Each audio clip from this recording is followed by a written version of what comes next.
श्री शिवाय नमस्तुभ्यम हर हर महादेव। नमस्कार दोस्तों, आज के इस वीडियो में हम सुनेंगे सोमवती अमावस्या की व्रत कथा।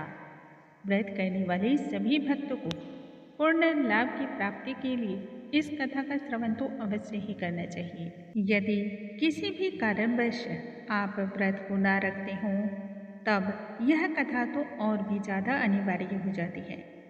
इस कथा के श्रवण मात्र से ही महिलाओं को अखंड सौभाग्य की प्राप्ति होती है। धन, धान्य, सुख, संपदा, पुत्र, पौत्र सभी कुछें भगवान शिव की कृपा से प्राप्त होती हैं। इस कथा के श्रवण मात्र से ही महिलाओं को अखंड सौभाग्य तो प्राप्त होता ही है, साथ ही साथ दुख और दारिद्रता का भी अंत हो जाता है। इसलिए अवश्य ही श्रवण करना चाहिए। आइए भगवान शिव, माँ पार्वती का ध्यान करते हुए हम आज की कथा को आरंभ करते हैं।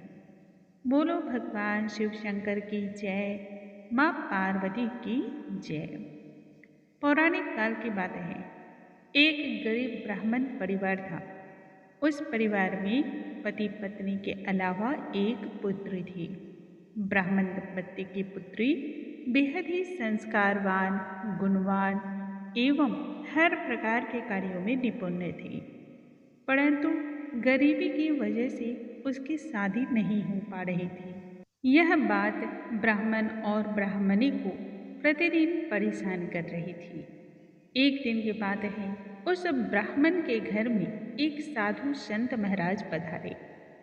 जब साधु महाराज उस घर में आए तब कन्या ने पूर्ण मनोभाव से साधु की सेवा की।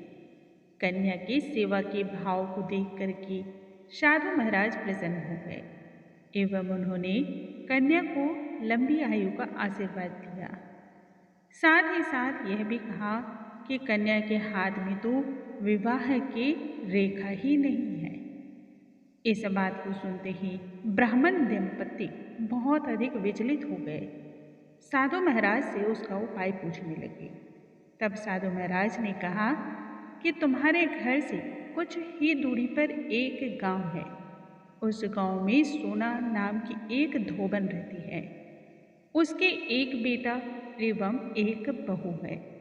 वह धोबन आचार विचार की बहुत ही धनी स्त्री है, पति परायण स्त्री है, अत्यंत ही संस्कारों से संपन्न है।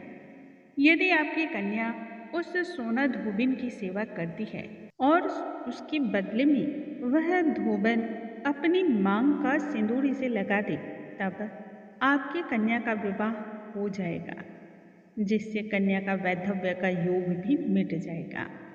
इतना सुनते ही ब्राह्मणी ने अपनी बेटी को सोना धोबन की सेवा करने के विषय में कहा।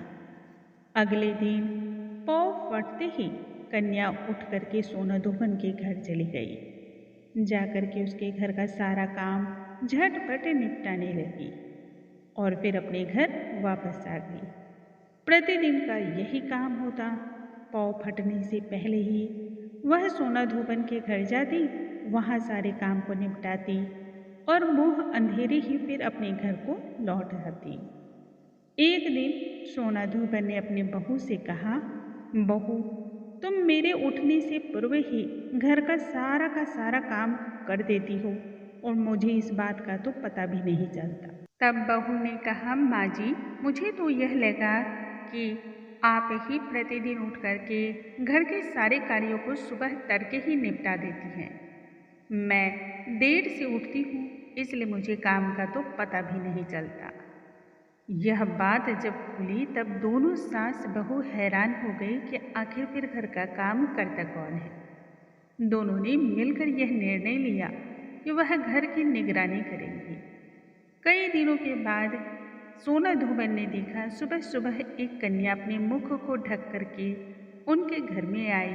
सारे कार्यों को निपटाने के बाद वह अपने घर को चली गई। जब दूसरे दिन वही कन्या फिर से धोबन के घर काम करने आई और काम करके जाने लगी, तब सोना धोबन ने उसे पकड़ लिया। कन्या डर से रोने लगी और पैरों पर गिर पड़ी। पूछने लगी तब सोना धोबन कि आप कौन हैं जो इस प्रकार से छुप करके मेरे घर में चाकरी करती हैं। तब उस कन्या ने सोना धोबन को साधु महाराज के द्वारा कही गई संपूर्ण बातों को कह सुनाया। सोना धोबन उस कन्या की मदद को तैयार हो गई। उस समय सोना धोबन के पति थोड़ी सी अस्वस्थ अवस्था में चल रहे थे।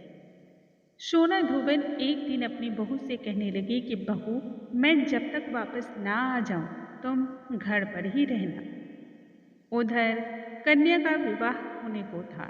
सोना धोबन वहां पहुंच करके जैसे ही अपनी मांग का सिंदूर कन्या की मांग में लगाती है, वैसे ही सोना धोबन के पति की मृत्यु हो जाती है।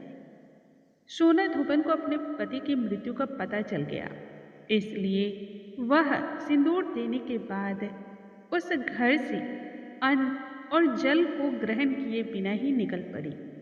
यह सोच करके रास्ते में जहाँ भी पीपल का वृक्ष मिलेगा वहीं उसे भवरी देकर फिर उसकी परिक्रमा करके ही वह जल को ग्रहण करेगी।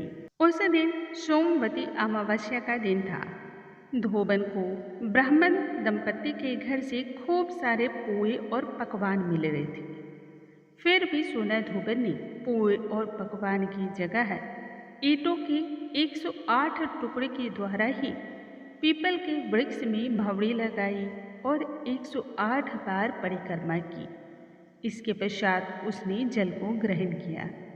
सोना धोबन के ऐसा करते ही उसके पति के मृत शरीर में वापस से प्राण आ गए। इसलिए सोमवती अमावस्या के दिन इस कथा का श्रवण करना चाहिए, पीपल के वृक्ष की पूजा करनी चाहिए, भगवान शिव के नामों का जाप करना चाहिए और सोना धोबन को अपने जैसे सौभाग्य की कामना करनी चाहिए। बोलो भगवान शिव शंकर की जय, माँ पार्वती की जय।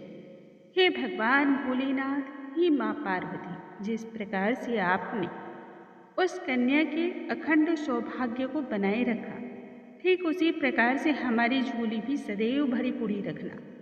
हमारी सुहाग को लंबी आयु देना, सौभाग्य अखंड रखना, धन संपदा से हमें पूर्ण रखना और यदि जाने अनजाने में भी हमसे कोई चूक हो जाए तब अज्ञानी बालक की भांति उसे आप हमें क्षमा कर देना।